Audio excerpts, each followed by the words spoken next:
नमस्कार मित्रों, इस मंच पर आपका पुनश्च स्वागत है। और आप पिछले सारे वीडियोस को आप लोगों ने बहुत पसंद किया, बहुत सारे सुझाव भी आपने मुझे दिए और उन सुझावों को ध्यान में रखते हुए ये आज की एक नया अंक मैं आपके सामने प्रस्तुत कर रहा हूँ।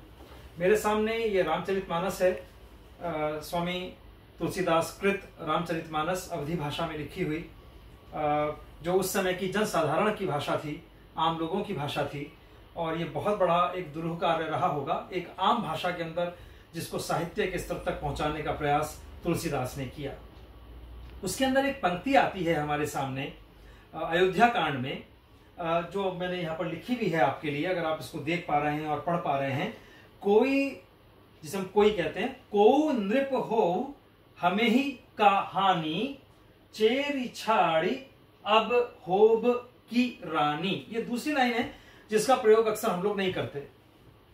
अक्सर जब चुनावों का दौर आता है या हमें अपनी उपेक्षा भाव दिखानी होती है किसी के प्रति, तो हम लोग ये कहते हैं कि यार कोई भी हो, हमें क्या लेना देना।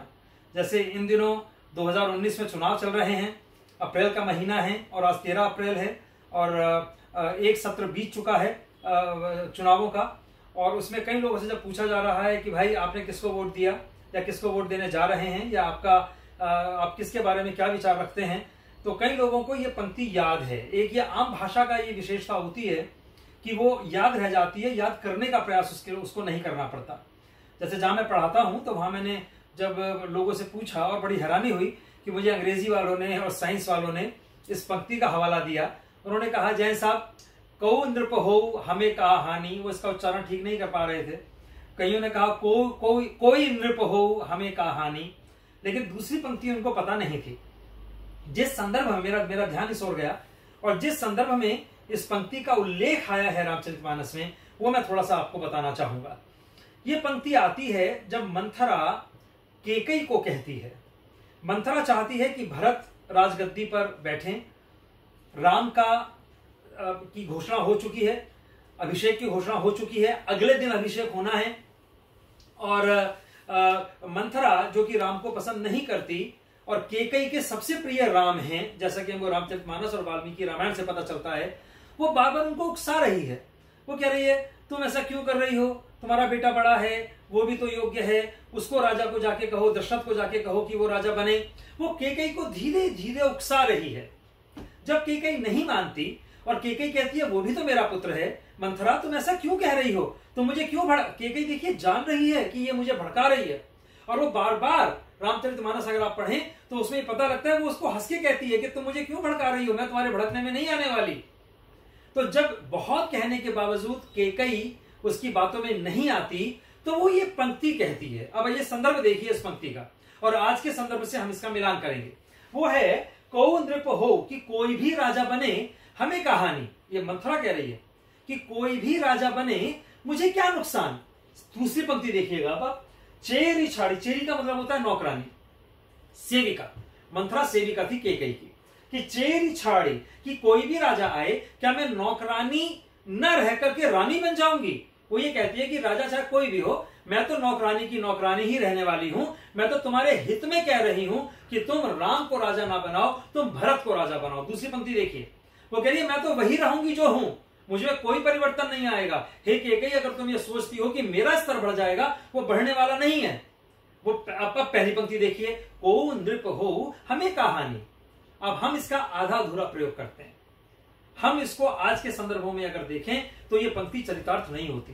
को नृप हो हमें है हानि, इस पंक्ति को यूं देखिए, राजा कोई भी आ जाए उसकी हानि किसको होगी आज की तारीख में, आप देखिए, आम जनता को होगी। चाहे वो अमीर है तो, गरीब है तो, रंक है बिल्कुल जिसको खाना भी नसीब नहीं है वो, यानी मध्यम वर्गीय भी, उच्च वर्गीय भी और निम्न वर्गीय भी, तीनों लोग इससे प्रभावित होंगे। इस पंक्ति को हम लोग साधारणतः नहीं कह सकते। को नृप हो हमें का हानि, कैसे नहीं है, हानि हमें है। उसकी कैसे हानि है, उसकी योजनाओं से हानि है।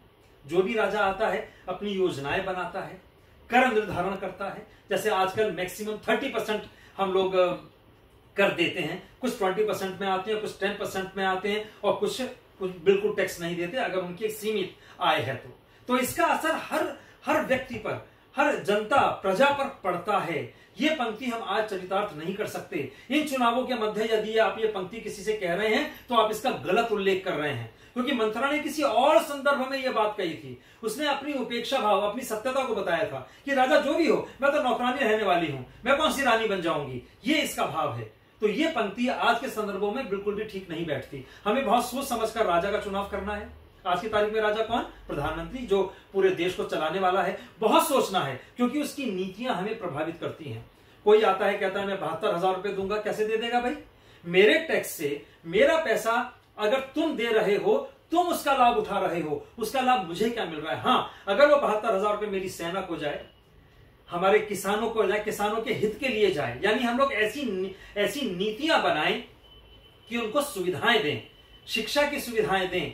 हम अपने किसानों को ऐसी लैब्स बनाए जहां पर वो अपनी मिट्टी को देख सके कि इसमें उपजाऊ क्षमता कितनी है। ऐसे स्टोरेज बनाए जहां पर कि वो जितने भी खेत के अंदर उपज होती है वो उसको जाकर के रख सकें और उसको अच्छा दाम समय आने पर मिल सके। अगर ये सुविधाएं दी जाए 72,000 रुपए देने की जगह, तो मुझे लगता है वो ज्यादा उपयुक्त होगा जब हम अपनी सेना को हम सक्षम बनाते हैं, उसको हम प्रेक्षापास्त्र देते हैं, उनको हम बॉम्ब, हम उनको हेलीकॉप्टर, हम उनको जहाज, हम उनको पानी के जहाज, पनडुब्बियां, ये चीजें हम लोग उनको मुहैया कराते हैं। अच्छा हो 72,000 की जगह हम अपनी सेना को समृद्ध बनाएं, सक्षम बनाएं। अच्छा हो हम लोग जो नहीं पढ़ रहा है उसके लिए विद्यालय खोलें। अच्छा हो हम स्वास्थ्य के लिए नई चीजें खोलें, हम नए नए अस्पताल बनाएं। हम एक झोपड़ी तक हम लोग जो है डॉक्टरों को पहुंचाने की उस 72,000 का प्रयोग करें। भीख मांगना, भीख देना, आप सबको भिखारी समझ लेना, ये बिल्कुल भी उपयुक्त नहीं है। अतः मित्रों, ये जो प्रथम पंक्ति है, को नृप हो हमें ही है हानि, का को हटाइए, हमें हानि है।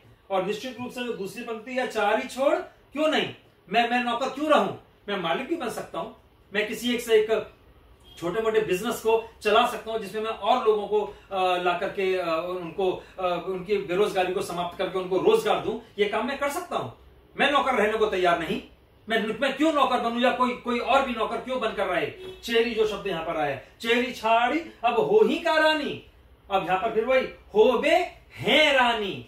मैं चेरी छोड़कर, यदि कोई एक राजा ऐसा मेरे देश के अंदर आता है जो मेरी गरीबी को दूर करता है, मेरे अवसादों को मिटाता है, मैं वोट उसको दूंगा। मित्रों, आज के संदर्भ में हमें इन पंक्तियों को बहुत अच्छी तरह सोचकर नए नृप, नए राजा, नए प्रधानमंत्री, नए भाग्य विधाता का निर्माण और चुनाव हम लोगों को करना होगा। मैं समझता हूं कि इसकी व्याख्या आप तक मैंने बहुत अपने ढंग से एक नए संदर्भों में पहुंचाने की कोशिश की है और वो पहुंची होगी। आपके जो विचार हैं आप मुझे अवगत कराइए। आपका बहुत बहुत धन्यवाद, बहुत बहुत शुक्रिया। एक नई वीडियो लेकर के पुनः मैं आपके सामने हाजिर होऊंगा। नमस्कार।